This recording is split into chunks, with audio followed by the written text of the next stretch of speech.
Boy, if you can find a seat, homaka kako. A homaka me kai pule vehe, a homekai na anake lo lena Nicholas. Ulela ke olo, homai lava. E pule kako, e komako no kue no kukolai. Wa ano ia koe noa i hipi me ko opuni e malama ia ko makamakonu anei.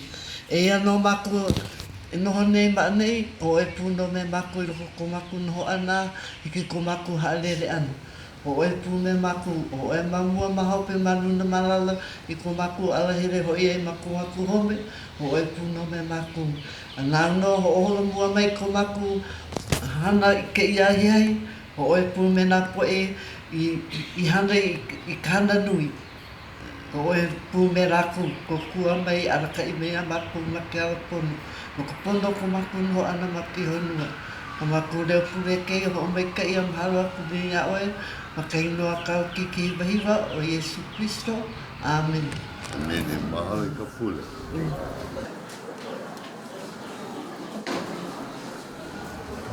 Aloha and welcome to Washington Place. I'm Gussie Schubert.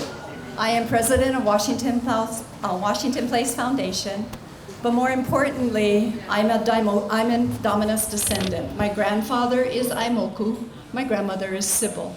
So that means that they lived here at the home with the Queen, and their 3 children were born right upstairs. So this home is very special to me. So this event is very special to me because in 1909, the Queen expressed to Judge Humphrey that she wanted the home to be a place where Hawaiian language and Hawaiian music would be perpetuated. He then suggested that she go to William O. Smith, who was at that time working with a lot of setting up charities and trusts for people who wanted to do, and that's how the Children's Trust started. But also in her talks with him, and this is documented in his journals, she then reiterated the same thing. Hawaiian language, Hawaiian music needs to be perpetuated here at Washington Place. And then the one other thing that she wanted it to be is to be a library. So we'll never know where we go from here. So the foundation is very pleased to be working with Awaiaulu and Puakea and Kawi to be able to do our very first Hawaiian language presentation to people. We hope more of this will happen in the future and that things like this will happen again. Thank you.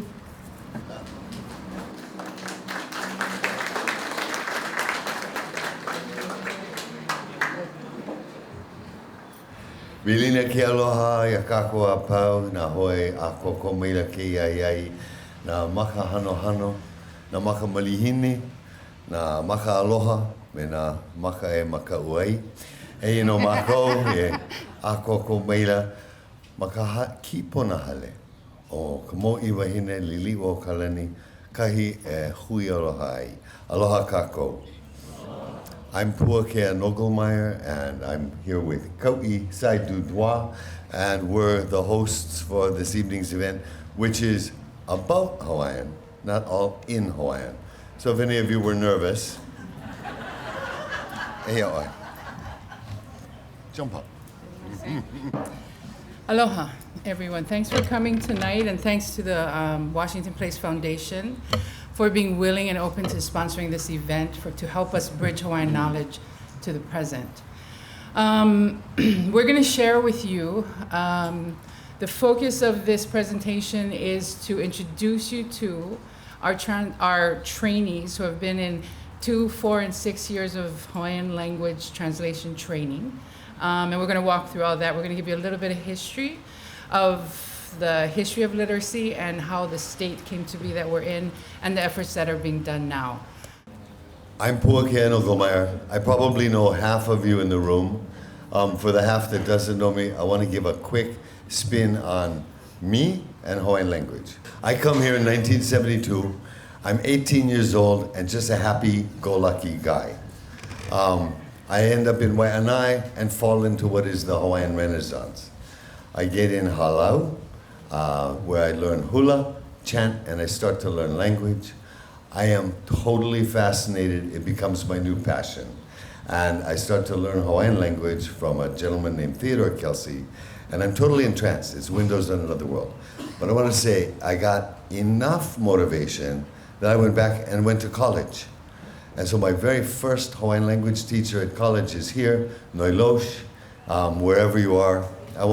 But she's here, she kicked it off. And what I want to say is, she made what I was so passionate about make sense and link up to a bigger picture that set a fire, I would say, that for the next 40 years, I've been running like a bull through a china shop in the growing and ever expanding world of Hawaiian language.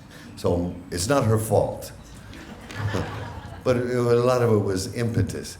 And the things that we ran through, because when I finally got up to UH and we're still teaching fourth year in English, of course, we've made a lot of changes since then. So looking back and seeing, so the bull in the china shop ran through university stuff, immersion starts up, the whole revitalization is kicking off.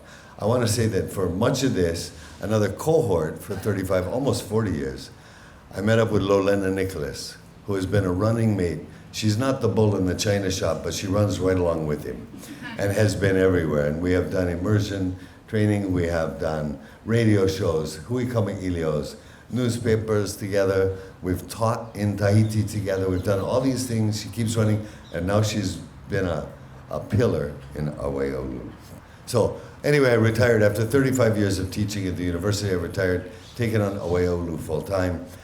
All the things that we have done that led us up to this, I have to say, my passion has been a little bit contagious. I've always been able to get my students involved in lots of things, and so I never run alone, and I still don't run alone. I'm the luckiest guy on the planet. I get a whole herd, and you're going to meet them tonight. A really quick history of how we got to what made Awaiaulu necessary, I believe. So the first contact with the Western world, Hawaiians wanted everything on that ship, and they could get most everything. Sails, nails, planks, clothes, anything that they wanted. For taro, for pigs, for social time, a little trading off, you could get anything you wanted. They couldn't get writing. This is Kamehameha's signature on a letter in 1810 to King George. We know that Hawaiians, that whole time, they're getting everything they want, but it was like Walmart coming into the harbor, right? And they can really get access to anything on the shelf. Writing was elusive. We know from Vancouver's time, Kalani Moku and Keao Moku, two young chiefs, almost wouldn't leave the ship. They were so entranced by the guy who kept the log. They're watching it, because this is a technology that they could see it in action. The captain writes something, gives it to him, he takes it to the back of the ship, and that guy knows without a word what the captain wants. That's awesome. They're trying to mimic it.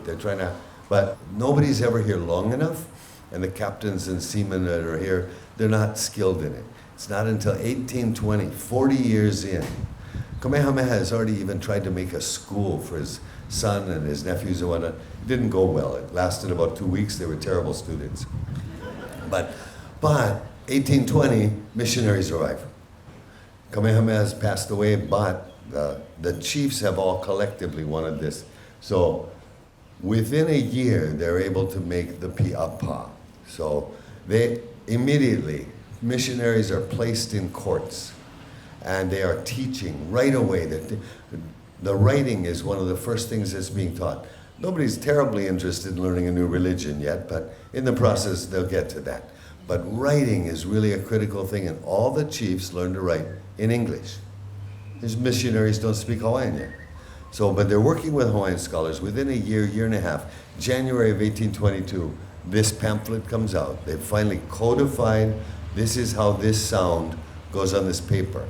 This is how this paper sounds. So the connection is made. It's only 6 months later, and you won't be able to see this very clearly. It's a fuzzy old letter, because it's from 6 months later, 1822. Ka'ahumanu is writing to Kamehameha. Now Ka'ahumanu, who's the regent at the time, she's writing to one of the queens of Liholiho, the one that'll go with him to London and die. Both of them are literate. They're writing letters already. This is a very newsy letter saying, oh, want to introduce my new husband. By the way, we got your letter. So there's already back and forth. And she says, but there's 3 of us, we only got 1 letter. And then she goes on, this is a smoking gun where she says, I want 800 letters in Hawaiian. She says, we want this literacy. It'll make us wise. It's like when the computer was a new thing and the internet. It's like, yeah, if you're not there, you're not there. Well, look how that's changed our life. This changed their life. And her handwriting is already better than mine ever will be. So, and she learned to do the muscle memory in English words, which she was relatively fluent, but you know, this is her real language. As soon as it came, the second page, you can't really see it. But it's the process where she signs her name, Ka'ahumanu, and then she signs her new husband's name, and she signs it like she always saw it, Tamori. And then she crosses it out. And she's following these new rules, going Ta'umuari, and spells it out perfectly. K's and T's and L's and R's are still all optional, but she's following all the rules. That's 6 months in. The chiefs they're on it. Every court is perfectly fluent. When Liho Liho dies in London, Kauikeole takes over, Kamehameha III. On his opening speech, he says, mine will be a nation of literacy. Now, and I know this speech is available online a couple of different ways, in Hawaiian and in English. So, but he gives this word, he is doing something that is almost unique in the world, is the educated elite are saying, all you common folk, I want you all to have the same thing. But he doesn't just say that. That would be a grand thing to say. He kicks up a school system immediately. All the chiefs make, the konohiki are responsible to build schools, pay for the teacher. The ones that learned in court, and they're just pi'apa teachers, they're just literacy teachers, are sent out to the districts. If you don't provide the land, the building, and the support for the teacher, you're no longer the konohiki. That's how it operated. Lahaina Luna comes up in 1831. He builds the Teachers College. Of course, it's called a seminary, and they're learning religion as well, but they're mostly learning how to be master teachers. Students for this college are selected by the chiefs from their districts because the chiefs have to support them. So they kick in a system that starts to educate the entire nation. So it's at Lahaina Luna 3 years later, they introduce newspapers just as a curriculum tool. They're teaching these master teachers how to use this as a tool in their schools. It was really only meant, I think, for the education system. The whole nation, because this is 1834, they've already had it in hand for over a decade. The whole nation wants this newspaper, and they get it. So it's published at Lahaina Luna, but it's being read on Kauai and in Ka'u. So this is an immediate success. They have to publish so many of them. The presses are running all the time. And press work becomes an industry training at Lahaina Luna. It's followed by another newspaper, followed by another, followed by another, followed by another. There are 100 different newspapers in the next 114 years. The nation, all being literate, they grab, they run. For the first 20 years or so, all those newspapers are delivered out, either from the Lahaina Luna or from the government or from the church. Most of that content is done by the Hawaiian teachers or the missionary teachers, by the government officials, and handed out. Well, by 1850, that last 3/4 of those newspapers is all done by Hawaiian readers filling those Hawaiian newspapers. And so we end up with knowing there's 125,000 pages of newspapers, the size of the Wall Street Journal. We stepped into this comparing our work with what the Maori had done, and Kauai will be talking about that. But most of the Maori newspapers never got bigger than that first little baby one at Lahaina Luna. So a page of newspaper was a page of typescript. Well, these pages of newspaper are 12 pages of typescript. So 125,000 pages is 1.5 million pages of material. But it's not just a lot of newspapers. I use newspapers to keep the weeds down in my yard. These are like encyclopedias in a way. And most printers offered, save all your newspapers, at the end of the year we will bind them for you. Because somebody might write in 1872 about an article that was actually in an 1864 newspaper. They're using them as reference stuff. And if you buy old newspapers on the high-end auction lines, most of them are bound sets. This is how knowledge was transferred. Originally, Ke Kauluohi is the woman at the left. She was raised as a memorizer. In the court of Kamehameha, recognized earlier as a quick study. So she was raised to memorize all the genealogies, the histories, all of that. The fact that she becomes the Kuhina Nui is accidental brilliance. But the three writers, I think we've got David Malo, probably John Papa E.E., Kamakau, they then became long-term writers that were trying to educate the public.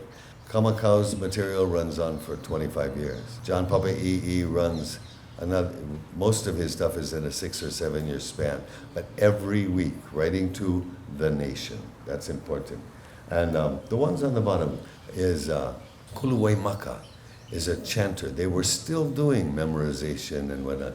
He had 800 chants that he could recall from the time of Kalakaua. He was in the court of Kalakaua. And his material wasn't documented till the 1930s and 40s. And then Mary Kavena Pukui really was one of the few windows opening that repository to the English-speaking world. So this is sort of the links that tie that huge body of material. I've been a teacher for 35 years. We knew there was Hawaiian newspapers, so we went and got them. So I would go in and we'd go to a microfilm and find something, find a pearl. It was a little like going into the state library if there were no lights on. You find something and you take it out and go, oh, that's cool, okay. We never knew what else was in there, really. So I pick an article. I might use that one article for 10 years. Different kinds of curriculum, do it in TypeScript, do it in translation, do it back. And I might go back and I actually had files of stories like this. But we'd pull out a single piece. And Auntie Edith McKinsey, one of my mentors and teachers and playmates, she'd always, every time I saw her, because she was in the microfilms a lot, and she'd go, oh, look what I found. It was always some pearl. But when we went, okay, where can I get a copy of that? I'd have to Xerox hers because she might not even remember what newspaper she pulled it from. Nobody had charted really the extent of it, the number. And so in the course of, we start moving from this. I had one of my students was also a businessman, Dwayne Steele. You would know him. In addition to many other projects that he did, came to my door one day and he said, I know you're all busy making stuff for the immersion schools. Who's making books for adults? We said, we could do that. There's big stuff in there, we could do that.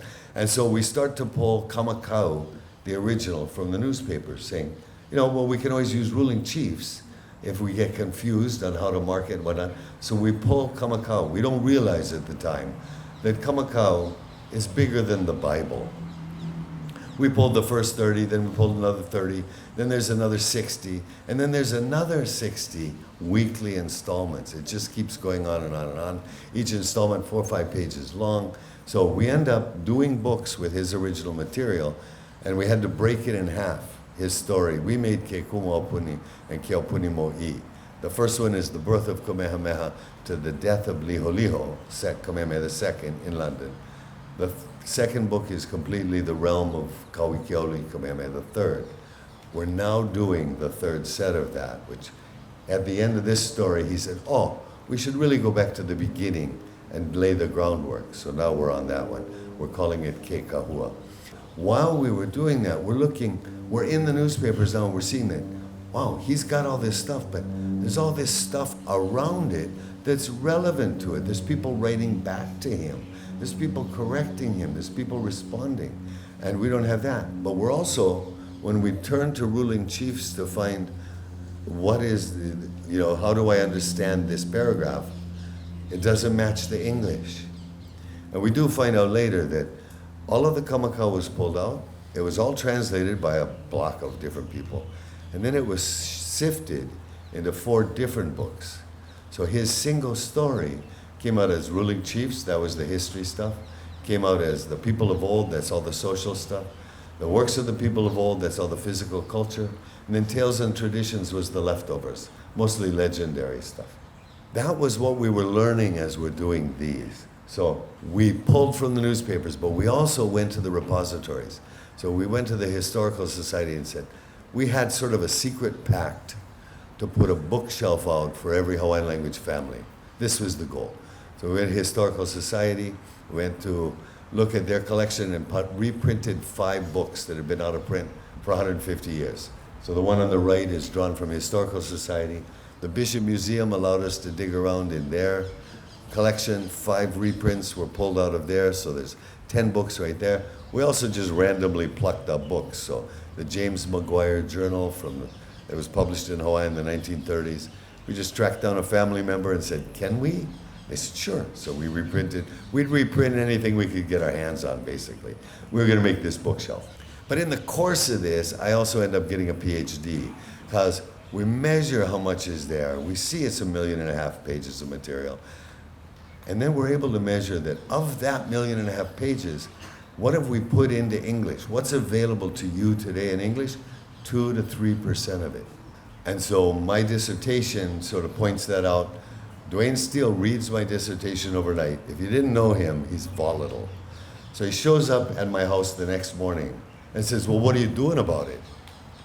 Like I've been lounging on the sofa for the last decade, you know. And he says, but 95% of Hawaiians can't read the books we're publishing. And 99.5% of the general public can't. And it was him that said, it's not about language, it's about knowledge. And we need to keep making this available for everyone.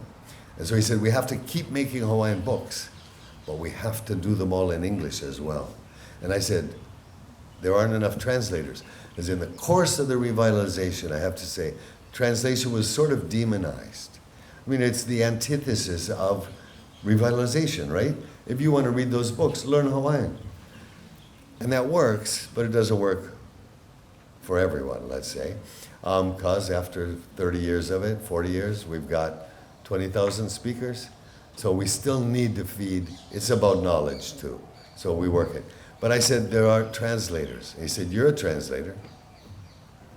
Make translators. And that morning, we made Awaiaulu. He said, I'll buy you some time. We'll give you some people to mentor. Let them learn what you have learned. And that's what we've done. So Awaiaulu was born 2003. We started up in 2004. And there was a whole lot of balls in the air at the time. But this was one of them. And it has come forth so far. Kaui's going to tell you about the other balls in the air. Is that true? I could.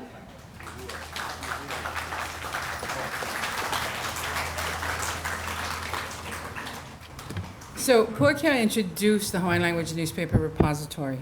The Hawaiian language newspaper started in 1834 and it runs to 1948. It's 114 years of Hawaiian language newspapers.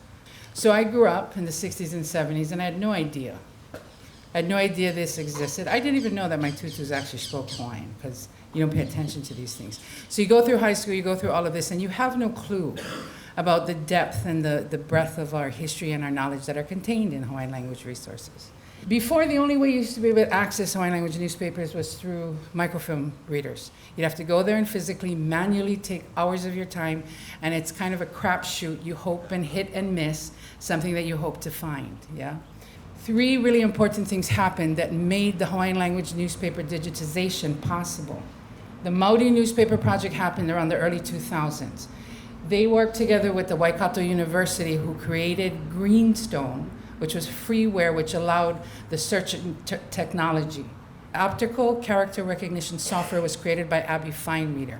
These 3 things converged perfectly in 2000 to allow the ability to digitize and OCR the Hawaiian language newspapers. The Maori newspapers, it runs about the same 90 years of Maori newspaper.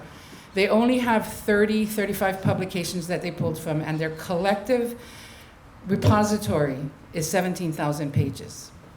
Hawaiian language newspapers are 125,000 approximately pages, over 100 publications, and the pages were usually, some of them are really small, like an 11.5 by 8 and by 11.5. Most of them were 22 by 17 pages. The columns, 7 columns on the front pages, and they're all like 9 font, because it was about data. It was about, paper was important, paper was hard to come by. So getting this information out to the people was what was important. And in 2002, all these sources combined to start Ho'olaupai. Ho'olaupa'i was put under the Bishop Museum, and it was kind of an impossible task. You were tasked with go learn all about something that hadn't been indexed in the last 30 years. No one knows where they exist. Oh, there's no funding to do it. And oh, you need people who can speak Hawaiian and be technologically savvy to do it. Seemed impossible, so they got the full. So I got this project. I was able to gather a crack team. This team of mine, and many of you may know them, and a lot of them are leaders in their own right today all over in Hawaiian language, Hawaiian knowledge. We put together this team, and in 14 years of Ho'olaupa'i, we did 15,000 pages of newspapers we got online. 75,000 pages of digitized images are online, and 15,000 OCR pages got put online. They're available online at two places now, at ulukau.org, at newpepa.org, and also at publichilodatabase.com. So they're available, and the search technology gets better every day, and so the searching is easier and easier. When we were doing Ho'olaupa'i, you thought that was hard enough. That was enough work to do. Find all the papers, index them, find the money, da-da-da. But after we get it done and you're excited about doing all this work, and then you meet somebody, you tell them about it, and their answer is, oh, but it's still in Hawaiian. Well, yeah, because it's going to take another 114 years to translate it all into Hawaiian. But what became really apparent is that nobody even knew of the existence of Hawaiian language newspapers. They didn't understand, how can this exist, yet we know nothing about our history? How does that exist, and we don't know all the stories and the heroes and our people, right? So we ended up having to launch a massive educational campaign. We reprinted the newspaper. I think most of you got a handout. This was from our Ho'olaupa'i days. We reprinted Kanupepa Ko'oko'a, January 1st, 1862. This is one of the first color prints in the world, which was done by the children, who were the typesetters of the Hawaiian language newspapers. We also did Pākaleo. In 2007, we compiled a booklet, a random booklet of 700 chants from the newspapers. We went out and we put together a team of different practitioners and asked them if they would participate in an Oli exhibition. The only rule was you had to pick your Oli from the newspaper. It was amazing. It was really amazing event. We also did an educational exhibit that we took all over to America. It's gone to Kauai, it's gone to Maui. It's actually somewhere lost in Maui right now. But it's all the efforts that it took to not just do the work, but educate our people about the existence, importance, and get them to use it. You have to find it a resource to use. In 2009, the funding for Ho'olaupa'i ran out, and the project was moved under the malu of Awaiaulu.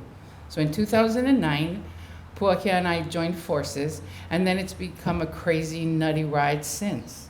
In 2011, and with a matter of a couple of days, we received two things that spawned this project. We had submitted a grant for continued work of Ho'olaupa'i. We got a very nice letter back saying how wonderful our work was, and thank you so much for doing what you do, but we won't be able to fund you at this time. You've gotten those letters, right? Everybody's gotten those letters. And a few days later, we got a call from OHA that they were going to take the remainder of the repository that had not been OCR'd, send them down to Cambodia to have them do it. And the two crazy people that we are, we said, no, we can't let that happen. We had no money, no budget, no plan. So we just thought, let's ask people to help us do it for free, right? You see an A, type an A. You see Ka, type Ka. That, help us get it out there. So we launched Ike Ko'oko'a. Within a matter of 7 months, 7,500 people signed up from 12 countries all over the world to help us type newspaper pages. It was an amazing undertaking. I would never do something like that again. It was so insane for 7 months. We've gotten over 10,000, 20,000 emails. It was ridiculous. But the success of it was, Hawaii now owns this. Hawaii knows it exists. You see it everywhere. You see it in PhDs. You see it in publications. You see it in newspaper references. You see it everywhere. You see now this repository is front and center. So we've accomplished our goal, right, collectively. We used to do a column in Awaiaulu, a monthly column. We'd pick an issue, a topic in the newspaper, we'd put it out, translate it, and then we'd do a narrative to explain what had happened. This ran for about a year. These are some of the projects that Awaiaulu doesn't, our translation training is our main focus. But we also do a lot of research projects, translation and research projects that build bridges to Hawaiian knowledge, because it's not just all going to be in translation. So these are some of the projects. Huina was a project to look at the overthrow, because there's so much focus on January 17th, 1893. But this project took all the newspaper articles 1 week before and 2 weeks after, translated all of them and put them together in a nice little package so you can be informed of what was happening, what the people were saying, what she was saying, what was happening at the time. So that was the Huina project. Hi'iaka came out in 2007, the project that Puakea talked about earlier. These are a bunch of many other different projects that we do. Hawaiian National Bibliographies, are any of you familiar with this work? Hawaiian National Bibliographies was a project of David Forbes. He spent 30 plus years of his life traveling the world, from Australia to Canada, everywhere. He sat in archives and he documented everything written about or by Hawaii. And it's in 4 huge volumes, Hawaiian National Bibliographies, up to 1900. It starts in 1790 to 1900. Any researcher worth their salt should know of its existence. So we took on this project, we bugged OHA, we got funding, we digitized them all, indexed them, and they're all online at publicatodatabase.com. Our team translated Moana into the first Hawaiian dubbed full-length Disney movie. Ka'oihana Lawai'a was one of the publications that came out. We did an Ali'i Letters project, one for OHA and one for the Hawaiian Mission Children's Society, where we translated letters from Ali'i and others into English with our footnotes and transcriptions. This is just to show you the breadth and depth of the things that Awaiaulu does, anything that bridges Hawaiian knowledge from the past to the present. But our focus, in 2013, Puakea and I had a discussion. The impetus was Puakea has macular degeneration. It's a degenerative eye disease. And in 2013, we started to figure out a succession plan for him. How do we ensure that the knowledge that he's gathered in his 40 years of work can be transferred to the next generation, right? Because today, the kids can't sit with kupuna, with manaleo, like he could, like he did. And how does he pass that on? So we came up with this plan, and that's all we did. It was a small plan, and every day it got a little better and clearer. But we decided to take 2 people, train them for 2 years, teach them, walk through the pauku by pauku translation, and come up with a translated text. And we started with Kekumaupuni. Do you want to say something about Kekumaupuni? Yeah, I want to, if I can.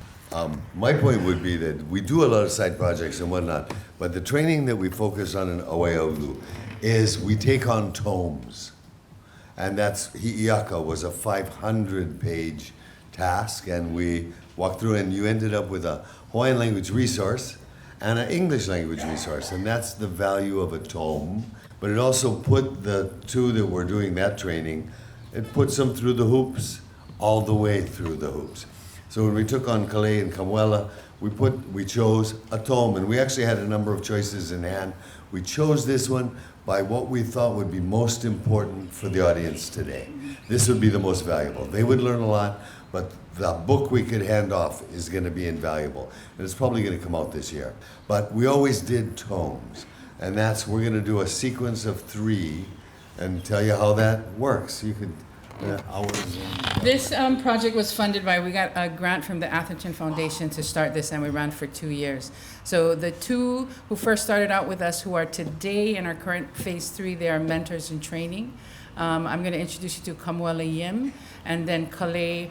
When Kale started with us, she was Kale Kava'a, unmarried, single, living a good life. Today, through 3 phases, each phase she's had another child. She got married at the first phase, now she has 3 children. So she's going to share all that with you. I'd like to call Kamuela Yim up to come share with you. Mahalo.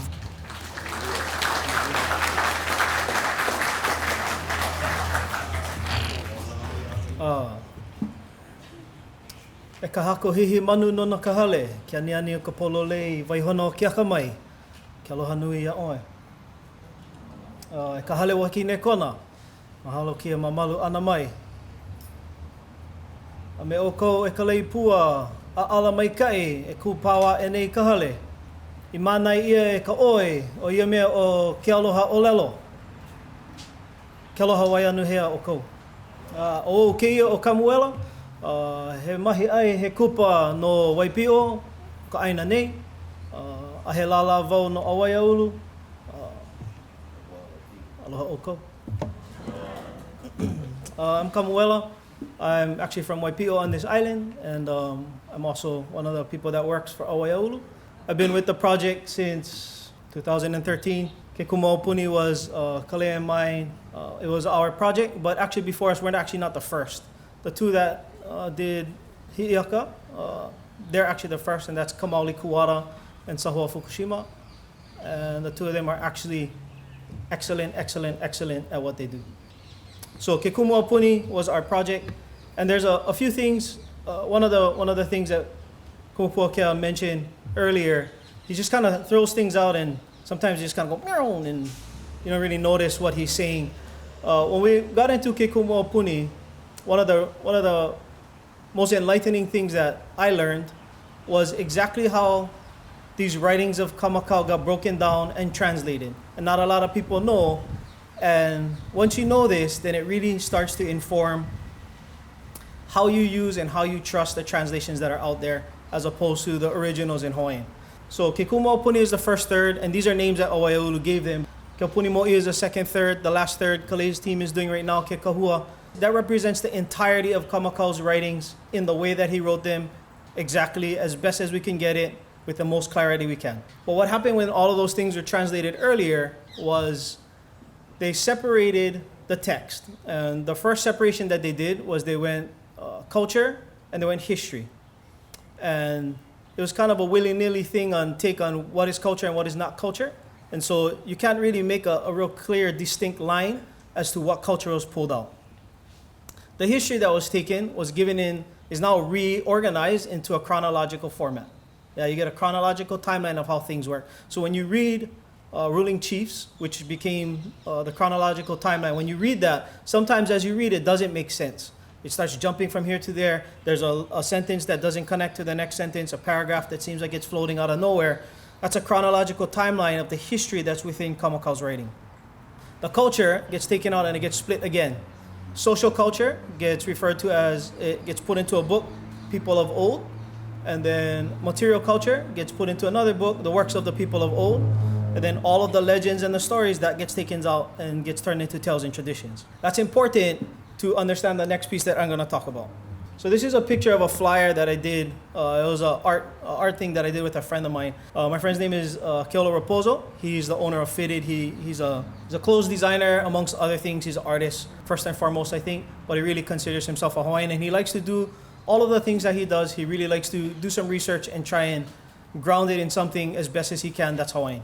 His language ability in Hawaiian is not as high as he would like it to be. So sometimes we sit down and sometimes we confer with each other, we talk story, but that's only been recently in the last few years that I've known him. So he started to do this artwork, and he started to do this artwork based off the story of Kahahana. Kahahana is a story that's in Ke Kumaopuni about a chief from Oahu, goes away to Maui, gets raised in the court of Kahekili, comes back. All of the drama that ensues in that entire story gets told within Ke Kumaopuni. Ola took that as the inspiration for his artwork.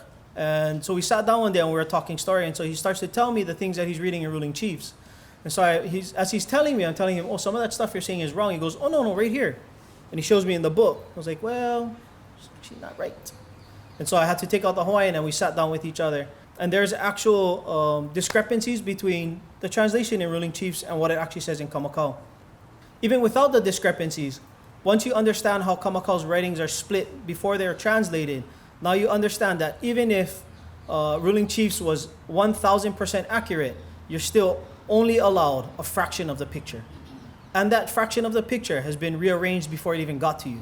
So what you're looking at in the English, even though you're trusting it, you can't trust it because it's still a fraction of the picture. Yeah? It's like only seeing one person's eye and trying to figure out what the rest of their body looks like.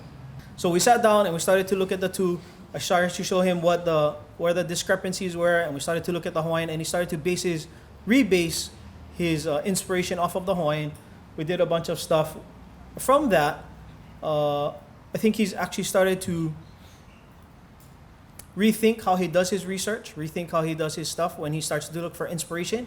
And we confer quite a bit more, and he actually looks for other people, not just myself, but he looks for a lot of other people.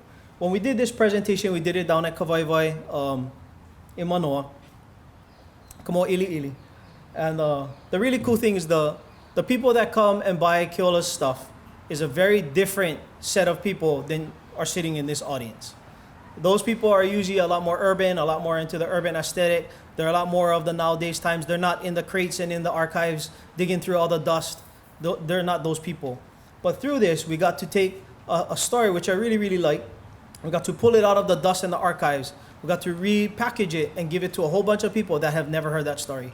When we gave a talk about it, there are some people that caught on and some people that didn't. But of the people that caught on and came to ask me later, I would say maybe over half of them were people that I don't even know, I've never even seen. And they admittedly said that they never spoke Hawaiian in their life, never knew anything about this, but now they find themselves inspired to learn more.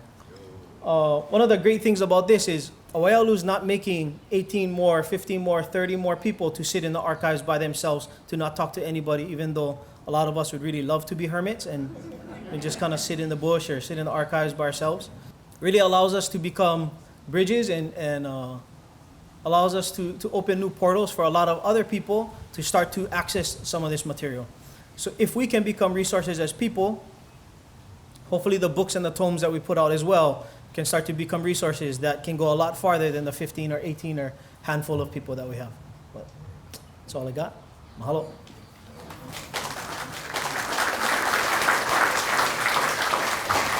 Aloha kako. Ohalei Roberts ko uinoa no ke kulapa no o ho'olehua mai au ma Moloka'i. He kumu o lelo Hawaii au ma ke kula nu not kula nui kula ki'e o Moloka'i. He ka'i judo au ke kahi mai a kula like. I'm Kali Roberts. You've heard some of my life tales already. I come from the island of Moloka'i. I'm a teacher at Moloka'i High School, and I also coach judo on the side. You'll be hearing a lot of themes that focus around access and bridging knowledge. And that's kind of the reason why I wanted to emphasize those 3 points I made. So Ho'olehua Moloka'i is where I'm from. When we started phase 1 of this project, I was making plans to go home. I was coming to the end of my educational endeavors at the university here. Yeah, my master's, and I knew I wanted to go home. I knew this project would start, and praise the access through technology, I was able to stay on for 2 years with Ke Kumuaupuni. Kumu'olelo Hawaii ma Moloka'i High School. It's really easy once coming fresh from the university, I was real doe-eyed. I was really excited to become a teacher. Thought I was gonna save the world right when I got home. All these plans, and that kind of energy is what I took. And what Awaiaulu gave me through these past 3 phases was constant access to PD on a weekly basis with Hawaiian language.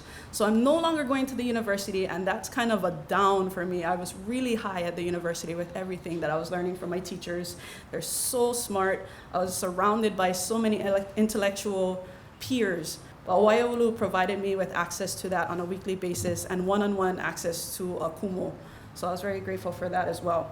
And now I found that my tie-in for my judo coaching is that it allowed me to be strategic in my team building, and we'll be touching on that later on in our presentation. So it's real strategic in building the team that you'll get to meet today.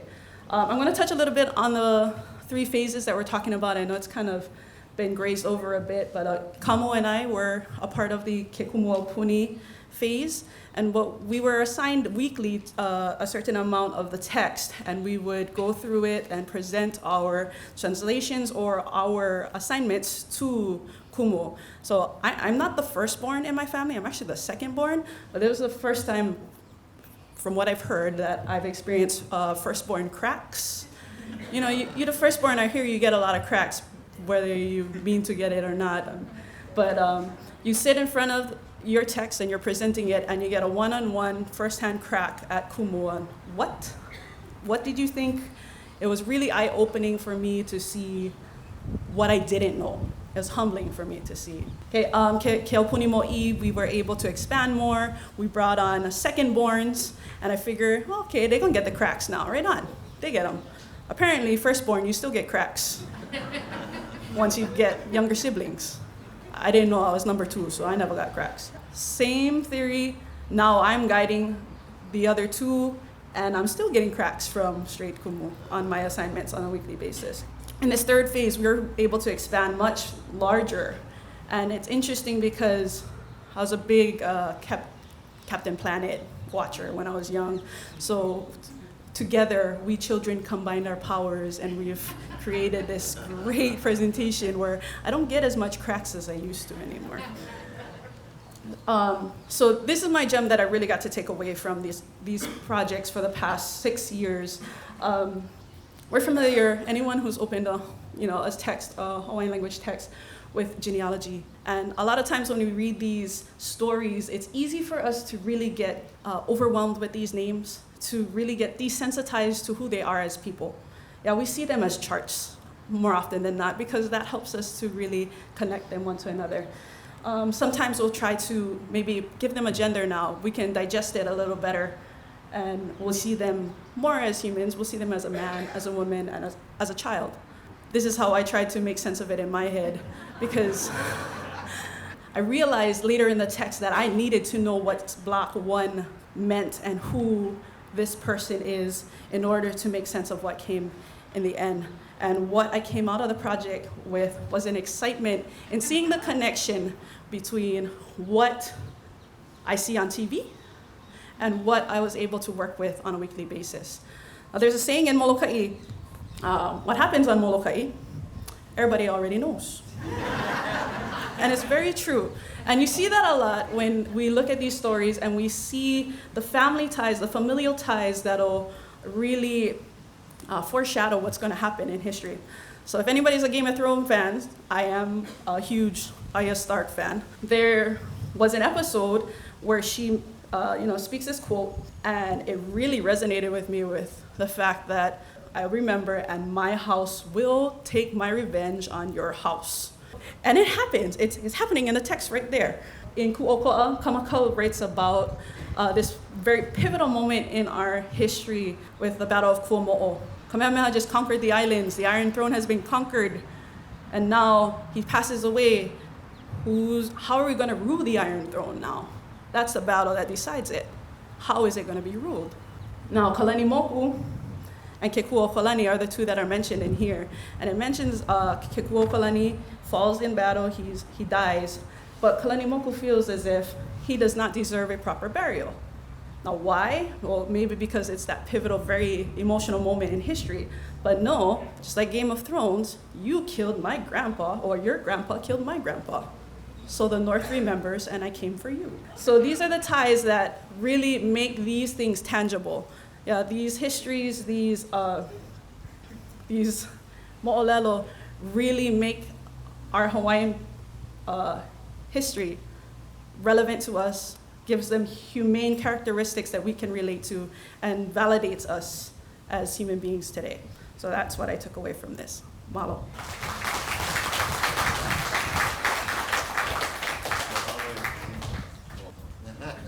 She's giving me something. It's a present. Once Kale and Kabuela finished their 2 years with us, we actually kept them on doing other projects, but we also had them each pick 2 people to mentor them. So they got to pick their 2. And it's true, cracks happen because they're mentoring as trainers. When they would bring something in and Nahulu or somebody would give a whacked translation, I would just look at Kale. How did that happen? How did you let that get this far? So that's sort of the process that goes on. They work, they bring it to her, she bring it to me. It's a process. And they are. So in phase 1, there was just Kale and Kamuela. When we moved to phase 2, we moved them up, and they became trainers in training, and they each were allowed to pick 2 to come under them so that the process continues. The text that we chose was Keaupuni Mo'i, and in this phase, both teams worked on the one singular text. This phase was funded by the Atherton Foundation and the Sears Trust. And just for a side note, we had asked all of them, because really tonight is about showcasing them. Yeah, there's really a lot of things on YouTube and stuff. You can get me, you can get him, you can see us all the time. but we wanted the focus to be on them because they are the success for today and into the future. So the 4 new that were brought on, Kale picked, and she was lucky to find on Molokai. You think, wow, there's no resources. But on Molokai, she found 2 brilliant brothers, Lihawanu Mayoho and Nahulu Mayoho, and Kamuela brought on Ha'alilio William Solomon and Pili Kamakea Young. And I believe Ha'alilio is first. Mahalo.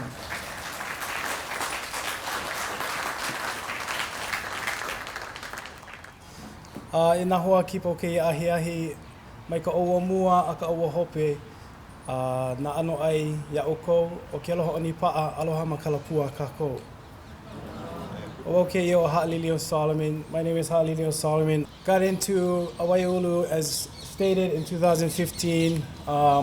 This is my 4th year. I'm at the university, currently pursuing a PhD in linguistics while teaching in the Hawaiian language department there. And what I want to talk about tonight is really how my work under and training under Awaiaulu is enriched and enhanced by enough for me to take it into the college classroom. So we read Keaupuni Mo'i by Kamakau first. And what you'll see on this side of the screen, your guys' left, is a headline from, I believe it's Mokuna Helu 72 version 1 by Kamakau in Keaupuni Mo'i. Nahana ku ea Boki ke kahunu ka mo'i ka wikeauli, the rebellious behavior of Boki, who is at that point named the main caretaker of King Kawikeoli, 10, 11 years old. And then after, in the current phase in which we are now, is EE. And EE's original work is screenshotted on the far side, entitled He Okuku Kipi, about the same series of events, which I think is, they're the same sort of events pitched from a sort of different angle, couched in a little bit different perspective. And it's that sort of different perspectives, hopefully to get the full or fuller story at least. You know, in the academy, we're trained you have to exhaust all your sources or else you haven't been responsible. And we should be absolutely doing the same thing for Hawaiian sources. If we don't have the sources yet, they're forthcoming with projects like this. So 3 main points real quick is in the 1820s, which I often say is a very precarious, fate-determining decade in the history of our kingdom, in the history of our nation. You know, it's right after Kamehameha has united all of the islands rather peacefully, and then already we're sort of seeing this discord. And the discord is happening among 2 high-ranking royalty, they 2 being Boki Kama'ule'ule and Ka'ahumanu. And of course they are related. Kale said they're in the same, we might say they're in the same house. They're in the same dynasty for sure, and we're already seeing this discord. So I'm wondering where is this tension, where is this conflict, where is this hooky coming from? Because towards the end of the 1820s, it seems to be really inflaming.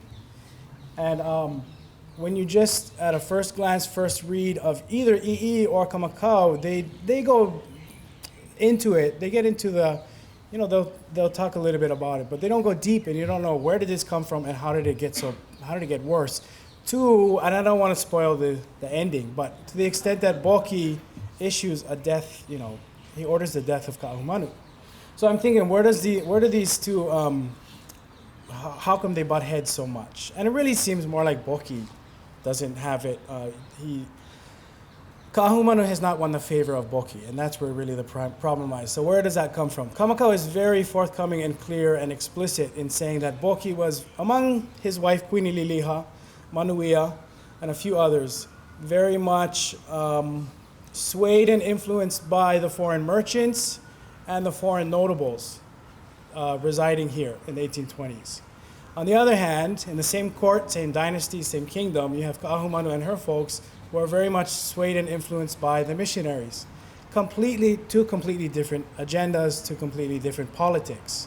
And they're at play at the same time in the same space, and it's on the politics, feet on the ground politics, it's ruffling a lot of feathers. So Kamakau is very forthright in saying that Boki has no qualms about being allegiant to the merchants and to the commercial side. Meanwhile, Ka'ahumanu is along with Kalani Moku and several other high chiefs, are evangelizing and succeeding at it pretty quickly.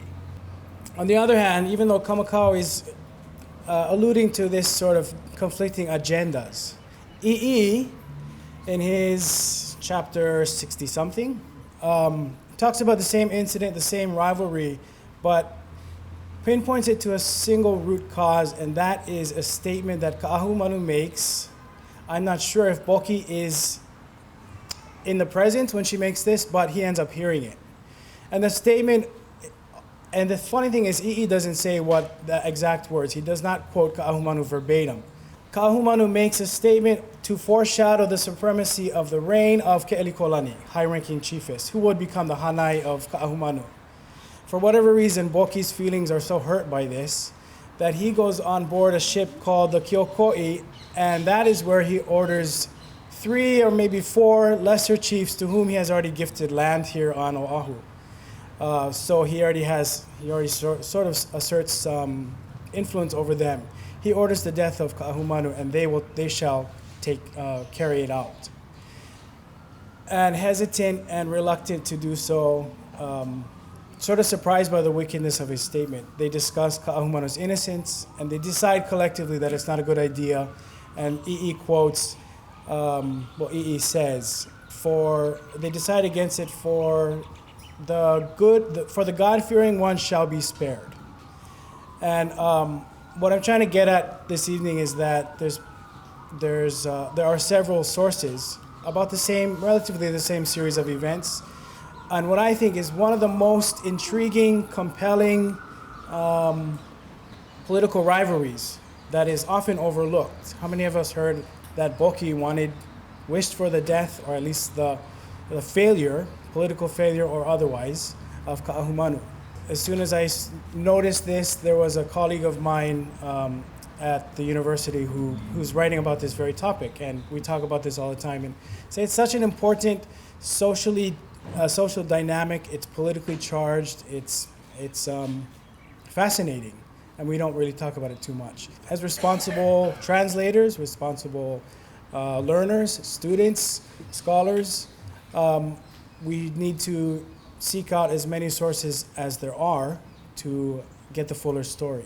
The more perspectives, the better. And this political tension, I think, is it's really, really neat. So, EE and Kamakau are just 2 places to start. And I'm going to hand it over to Pili. Mahalo.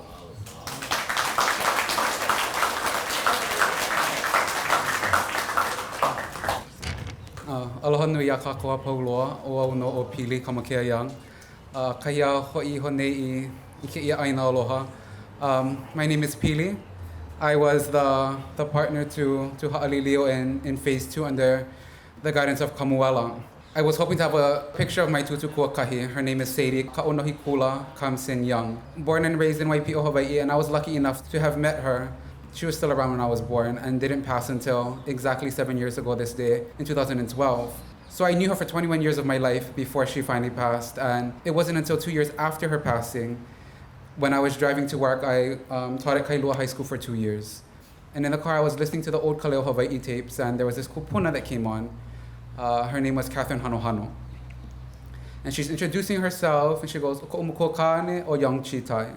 Ko umukua hine Amelia Luluhio Kalani Lu." And I literally slammed on the brakes, going down by Kapa'a Quarry, pulled on the side of the road, grabbed my phone and called my mom, and I was like, "Mom, who's Catherine Hanohano?"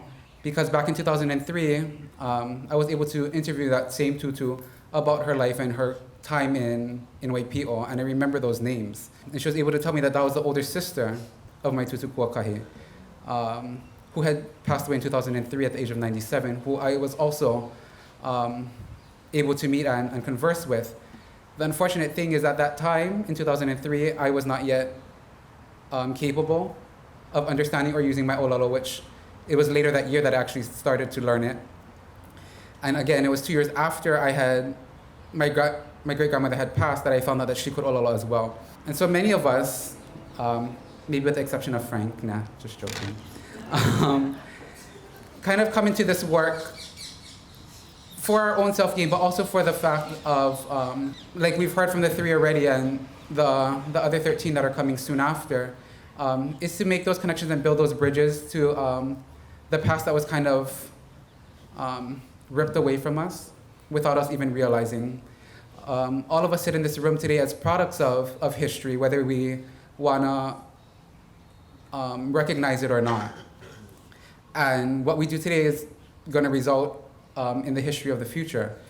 And so with that in mind and knowing the things that had recently happened in 2013 when, 2015 rather, Kalamai, when Kamuela had asked, because I had worked with Kumupua Kia, got fired by him in college, and that. Love ya. But, so I already knew the expectation that was there in Awaiaulu, but I also knew the opportunity there for growth, not only for myself, but being able to recolor the past in a way that many of us don't have the opportunity of seeing today. A lot of us walk around with a colorblind understanding of our history and our past. Many of us in this room probably hated history and social studies classes because it was taught in a very linear fashion, where usually in Hawaii, in the case, it starts with cook. Or if they didn't start with cook, then they start with the very boring retelling of like Papa and Wakia without any real texture or color to the story. And a good example of that is, how many of you in this room have heard of a man, not a woman, a man named Kina'u? That was expected. I see us fingers in the back kind of going up. Or better yet, a son of Kamehameha named Lunalilo. Yeah, and that's not William Charles Lunalilo, by the way. He's a nephew. And so in the history that we're taught, again, it's Kamehameha the first, then Kamehameha the second, and he becomes the king because we're all taught that his mother was Keopuolani and she was the highest ranking and he was the highest ranking child. However, I'I, which this evening we've just mentioned him as the author, but we forgot to mention the perspective in which he writes from, in that he was a first-hand account of all of these things. He was in the court of Kamehameha at the time. So it's not just him writing from what he's heard or what he's learned, but from his own actual experiences. And according to him, Liho was not supposed to be the Ho'oilino Mo'i. He wasn't supposed to have been the successor to Kamehameha. It was supposed to have been Kaho'anoku Kina'u, who's the son of Peleuli, and Lunalilo, who I've never heard of, but apparently he's the son of Kahehe Malie. And it's because of certain events that happen, so I suggest that when the books come out, you go read them, as to what those events were that led to Liho becoming the Ho'oilina. One little change in history changes the whole trajectory and our whole understanding. And that's really the value of Awaiaulu is, again, we're all here as results of history, and so if we can understand that history, we can better understand how and why we function in the way that we do. And so I have boundless mahalo and thanks for the time, the past 4 years spent with Awaiaulu, and we hope that once all of these texts get published, that you guys can join in the journey and the learning that we were all able to take on in these past 4 years. Mahalo.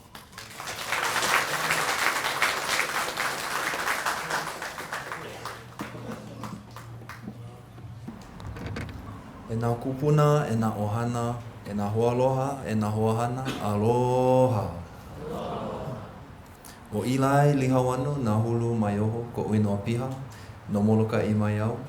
I keia makahiki o ne e wau I o ahu nei, I keia manawa o wau ke kumu kamana ma ke kula ki eke e o Waipahu.